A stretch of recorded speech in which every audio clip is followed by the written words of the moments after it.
This is Ellie, the newest student at Millie and Molly's school. Unlike anyone else, however, she was born with a major setback: the lack of vision. As I mentioned in my BB Brown video, Humphrey has been eyeing the chance to tease someone with a disability. Today, we're diving into this episode to see what Ellie is truly capable of. Now, despite this disability, she doesn't complain nor whine about it. She improvises with what she can do and uses her walking cane to help her out. She even gives Millie and Molly a turn with it. She's an overall nice person to be around. Unfortunately, kindness doesn't stop Humphrey. He's an ableist through and through, and he's determined to make Ellie's life a living hell.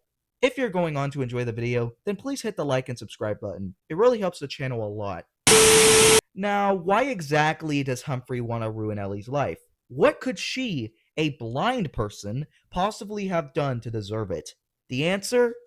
Everyone laughed at him. That's right. The same kid who's been tormenting others for ages couldn't handle being laughed at himself. And for the boy who asked me about my cane, it helps me find my way around. Listen, me. Don't laugh at me. Honestly, a little karma never hurt anyone. But Humphrey won't let it go. He wants justice in the most pathetic way possible. His brilliant idea?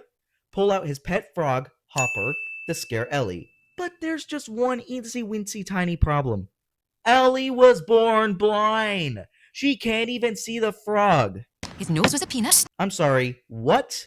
His nose was a penis. This is a kid's show. What the hell? Can I hear a frog? Stop, little gingerbread man, she Don't can't. worry, I'll get it. Here's your frog, Humphrey. Well, Humphrey, bringing a frog to class. I'm not sure what he's going to learn. And don't bring it to school again. Understand? Yes, Miss Blythe. Wow, despite her blindness, Ellie can still see right through Humphrey's failures. Get it? If Ellie wasn't the one who called him out, then his own laughter gave it away. But Humphrey isn't one to call quits. He even goes as far as dropping his bag in her path, hoping she'll trip. What's that? Look, Humphrey, you dropped your satchel. Ouch! That's what you frickin' get, you blockhead bastard! Mrs. Doyle arrives the next day and says she'll decide whether Ellie will stay at the school or not. Humphrey, of course, hasn't given up this stupid grudge he's been holding on to the entire week, and you know what? His plan worked. For a few seconds, anyway. Oh, Ellie! That's funny. I'll have that, thank you, Molly. I know Ellie has a great sense of humour, Humphrey, but it's not nice to play tricks on her. Dude, this is just pathetic. Ellie clearly doesn't give a crap, and yet you still continue to bully her. She's blind, keep in mind. Don't make her feel like the odd one out. I'm not doing anything wrong. Stop picking on me. You are in no position to tell people not to pick on you, man. Mrs. Blythe then splits everyone up into individual groups to search for items that either smell or feel different from one another. And surprise, surprise, Humphrey gets paired up with Ellie. Of course, he immediately starts whining about it and makes sure to let Mrs. Blythe know exactly how frustrated he is. I don't want her on my team. She won't be able to find anything, and we won't win. Oh, Humphrey, enough.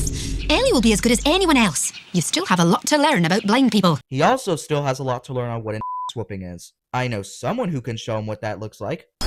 What you say? What you say? Say that again. Say that again. Say that again. What you say? I'm what? Think I'm, you know what I'm saying, bro? Everyone begins to search, and of course, Humphrey, of course you think a stick out of all things smell good. A stick doesn't smell like anything, which, coincidentally, is exactly what your entire life consists of. Nothing. Surprise again, Ellie's group wins, but Humphrey still needs to whine because he lost his precious frog Hopper. Good. Maybe losing Hopper will finally teach you not to be such a jerk to blind people. Ellie is able to locate the frog, and Humphrey finally drops the stupid grudge that's been holding him back since the start of the episode. Though you never actually hear him say the words, "I'm sorry." We also never see Ellie again following this episode, because she probably told her teacher to change schools when she realized Humphrey would put her in a situation that she couldn't get out of. Overall, this episode just highlights how petty and ableist Humphrey really is. The fact that he targeted Ellie, a blind student, just because he got laughed at says everything about how little control he has over himself. Let me know in the comments what other episodes I should talk about next. Anyway, thank you all for watching, and I'll see you all next time. Peace.